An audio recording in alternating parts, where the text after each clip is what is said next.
Hallo, mein Name ist Josephine. Heute sind wir im wunderschönen Wanderdorf Altrei und dürfen eine von den 6 Slow Food Präsidii, die Altreier Lupine, verkosten. Altrei liegt im Naturpark Trutner Horn. Das ist der artenreichste Naturpark Südtirols. Ganz besonders ist hier die Lupine. Die Lupine gibt es nur hier in der Gegend. Und deshalb ist sie besonders schützenswert und ist eine von 6 Slow Food Präsidii in Südtirol. Das Presidio, italienisch für Schutzraum, übernimmt aktive Förder- und Schutzmaßnahmen. Sie setzen sich gemeinsam ein für den Erhalt von bestimmten Pflanzenarten, Tierrassen oder auch Kulturlandschaften.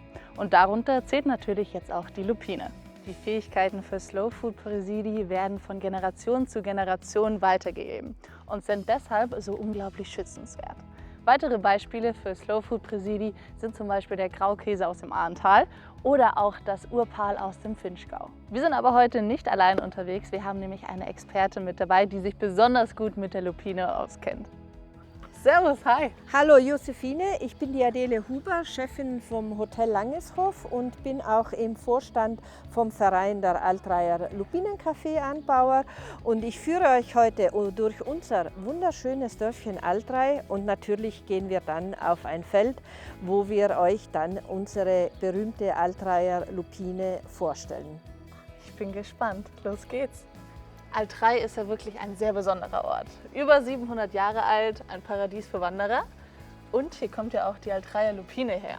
Was ist an dieser so besonders? Die Altreier Lupine ist eine blaue Lupine, die gehört zu der Familie der Bitterlupinen.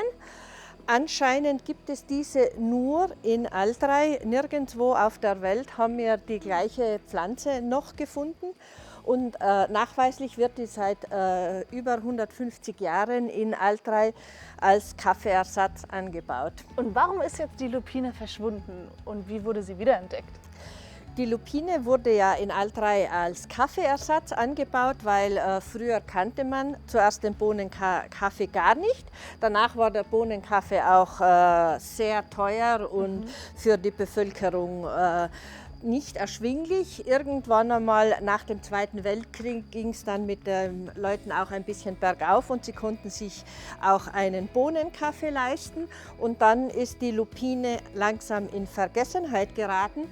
Und 2005 hat dann die autonome Provinz Bozen ein Projekt gestartet, diese alten Kulturpflanzen wieder zu beleben.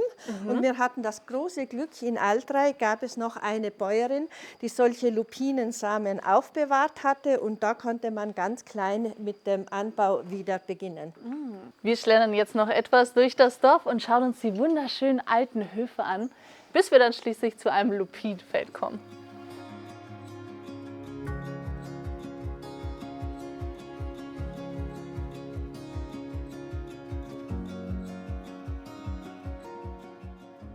Wir sind jetzt angekommen am Lupinenfeld.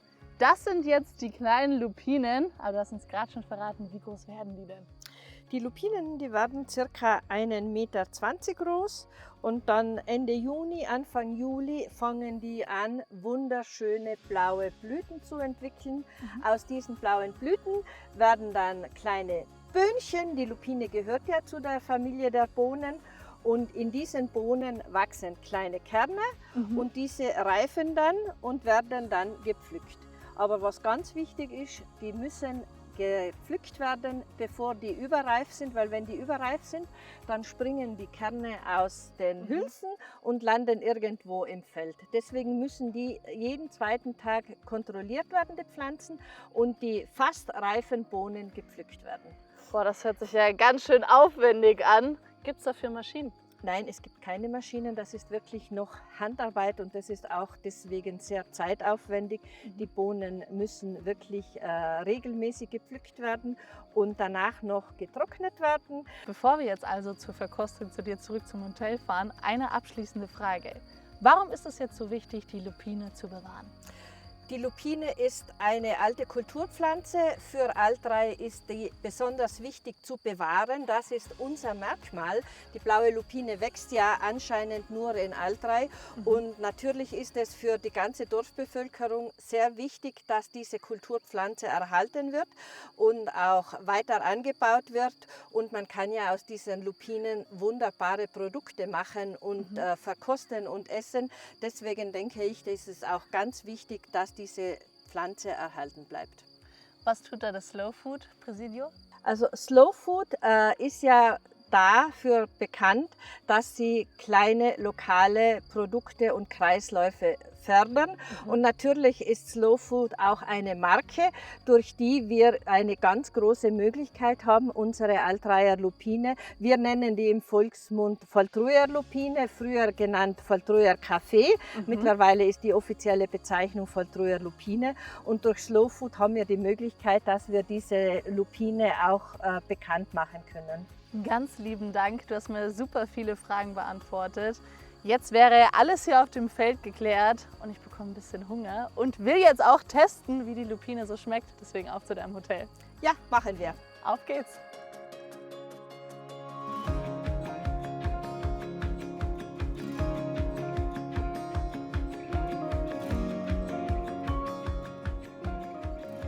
Wir durften jetzt ganz viel Tolles über die Lupine erfahren. Umso mehr freue ich mich, sie jetzt zu verköstigen.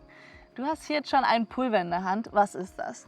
Das ist jetzt geröstete, gemahlene Lupine, verarbeitet, damit man den Kaffee aufbrühen kann. Also das ist ein bisschen grobkörnig, nicht ganz fein gemahlen. Wenn du daran riechst, das hat einen wunderbar nussigen Geschmack auch, also riecht wunderbar, auch wenn du mal in dieses Gläschen hineinriechst. Und weil die Lupine nicht ganz fein gemahlen wird, muss die Lupine auch aufgebrüht werden wie ein Tee. Also wir füllen die Lupine, das Pulver in eine sogenannte French Press, gießen das mit Wasser auf und die Lupine muss dann auch durchziehen, 8 Minuten circa, damit sie ihre ganzen Duft- und Aromastoffe entfaltet. Und danach kann man in dieser French Press ganz einfach nach unten drücken und dann ist unser Lupinenkaffee auch schon fertig. Und ich darf dir jetzt einmal ein bisschen einschenken. Gerne. Der Kaffee ist übrigens koffeinfrei und glutenfrei. Damit man den Geschmack auch riecht und den Duft riecht, sollte man den Lupinenkaffee ohne Milch und ohne Zucker trinken. Dann kommen die Aromastoffe voll zur Geltung. Okay, ich probiere mal.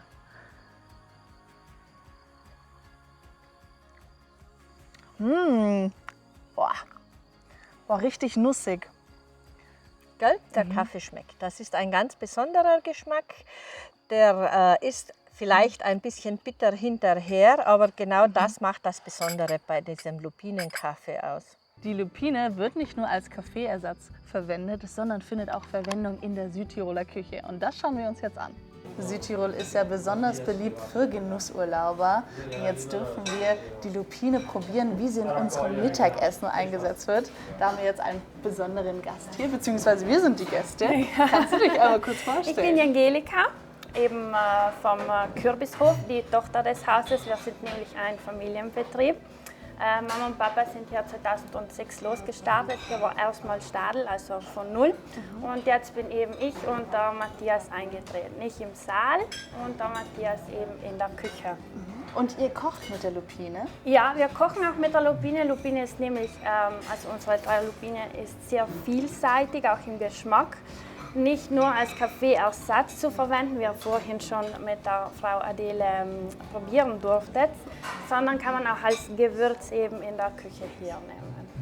Und das probieren wir jetzt. Was gibt es denn für uns heute? Also heute dürft ihr probieren einen Käse, eben affiniert mit der Altraier Lupine. Macht hier der Nachbar Albert Amos. Und Matthias hat euch eine Nachspeise vorbereitet. Hast du mir ein paar Beispiele, wie ihr die Lupine in eurer Küche verwendet? Also wie gesagt, die Lupine ist sehr vielseitig im Geschmack. Kann man eben als Gewürz hernehmen. Affinieren zum Käse, auch zum Brotbacken oder Nudelteig. Oder auch zum Beispiel in Fleischsoßen eben kann man die einsetzen. Wegen eben diesem bitteren, aber trotzdem sehr süßlichen Geschmack. Schokolade, Nuss. Und wie gehen die Gäste damit um? Weil Lupine ist ja noch nicht so bekannt. Genau, also die Gäste, wenn sie hierher kommen oder noch nicht von der Lupine gehört haben, dann bleiben sie meistens sehr überrascht, dass man aus solch einem Produkt so viel eigentlich herausholen kann. Und was bedeutet es für euch als Gastronome, mit diesem besonderen Produkt zu arbeiten? Ja, natürlich, also für uns ist es eine sehr große Ehre, wenn man das so sagen darf, solch ein einheimisches, wichtiges und sehr wertvolles Produkt im Dorf zu haben, weil es eben so vielseitige Geschmacks und auch eine große Identität hat. Weil hier sprechen wir ja schon von über 100 Jahren. Genau.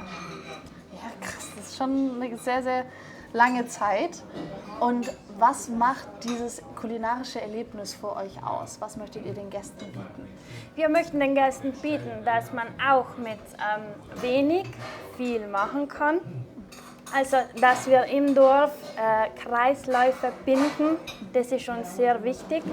Und ist jetzt eben optimal auch mit der Lupine. Wir arbeiten auch sehr eng mit den Bauern zusammen. Das hört sich wunderbar an und ich Ja. bin jetzt richtig gespannt aufs Mittagessen. Cool. Vielen Dank dir. Gerne.